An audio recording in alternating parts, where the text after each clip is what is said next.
在我阿爹身边5年，可是他近来为何身体衰败如此之快？对不起，我不知道。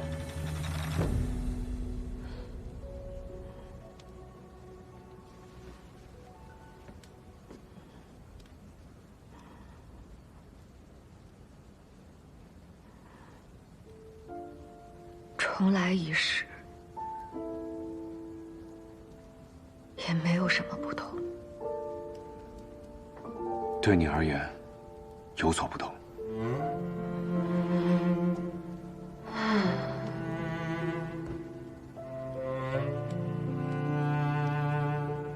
可是该有的遗憾，还是会有。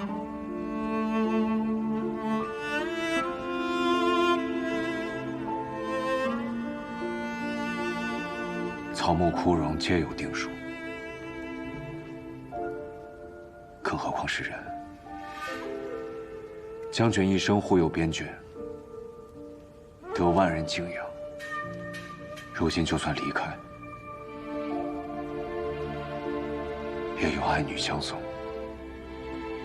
兄弟陪伴。或许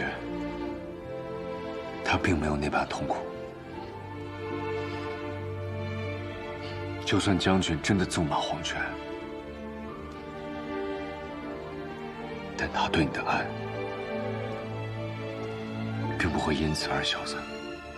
可他本不该是这样的，他不该是这样的。他斩敌手于边境，护百姓于边关。他做了一个将军所有该做的事。20万将士的性命，万千大楚百姓的安宁。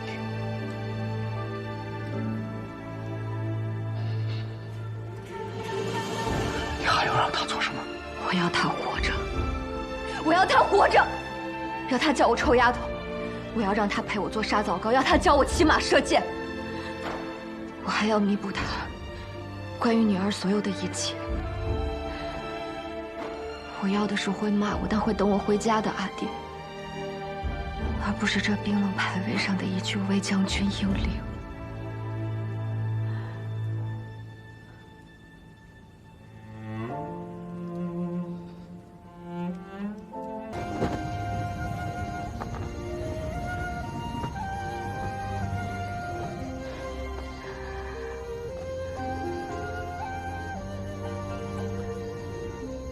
阿九，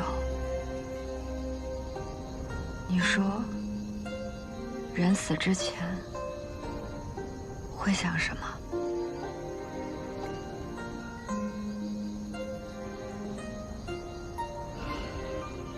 未说完的话，未赴的约，或者未了结的心愿。我阿爹的心愿会是什么呢？如果你真的想知道，那就等他醒来，你亲自问他。不要再这样的折磨自己了。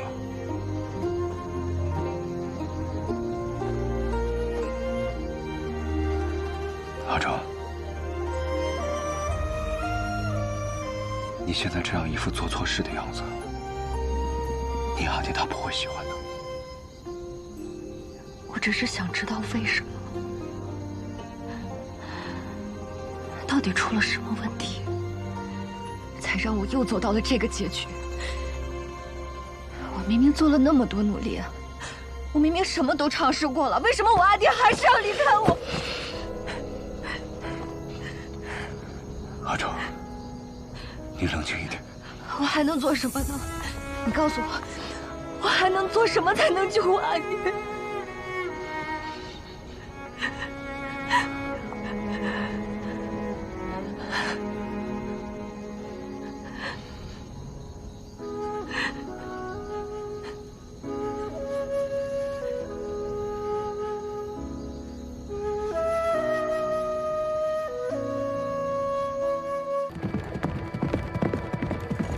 玉，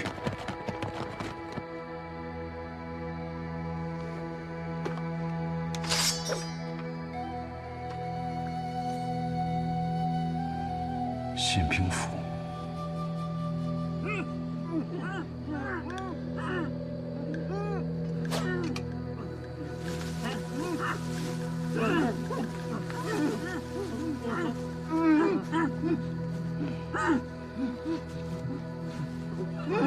这是边军惯用捆绑犯人的手法，难道出内贼了？我们是望城信兵，山匪穿了我们的衣服，往北曹镇那边的驿站去了。北曹镇驿站直通云中郡。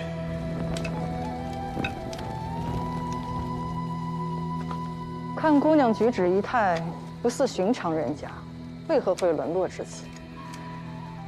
他娘疼我，说想让我看着金贵些，日后找婆家也能少受点委屈。哦，这荒郊野岭的，可不是姑娘家能来的。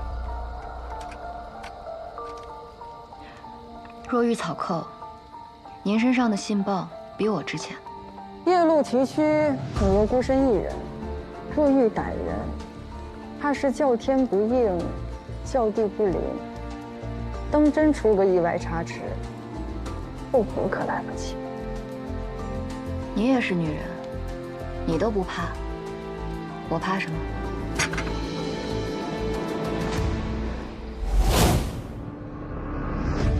说话时，头部无突出，桡骨角度平缓，锁子甲肩胛下垂3寸，说明肩部窄于正常男兵。膝盖垂直内收，落地时足尖先触地，而非全脚掌，是女子避免裙摆沾尘的下意识动作。破绽不在于伪装，而在于习惯。婶子，你的样貌伪装得很好，但长久以来的动作习惯却骗不了人。你早就知道我们不是信兵。我从小在军营长大，没有人比我更了解士兵。而且，你们的种种行为不像是信兵，倒像草寇。既然你已经识破，为何还要跟我们走？婶子不也一样吗？丽娘的那句至死不悔，到底还是露了破绽。你早就看穿了，不也还是让我跟着吗？想从我身上得到什么？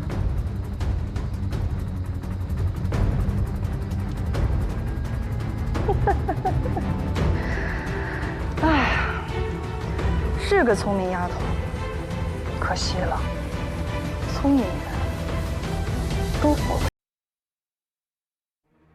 铁鹰手下有一支精锐，最善暗战，夜袭乌阳关，火烧盘营口，屠戮青石寨，倒是从未失过手。这支队伍我有所耳闻，他们出手之时，必是月黑风高之夜，所过之处鸡犬不留。这么看来的话，我们恐怕胜算不高啊。但也不低。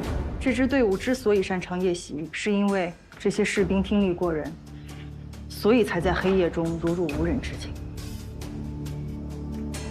也不是没有破局之法。如果利用竹林提前布置陷阱，趁其不备困住他们，再从暗处弓箭伏击，这样或许可多出2分生机。哨声是仓木寨的暗号，你可以用它让寨子里的人帮你布置陷阱，行动时用这个和他们沟通。多谢。铁鹰交给我。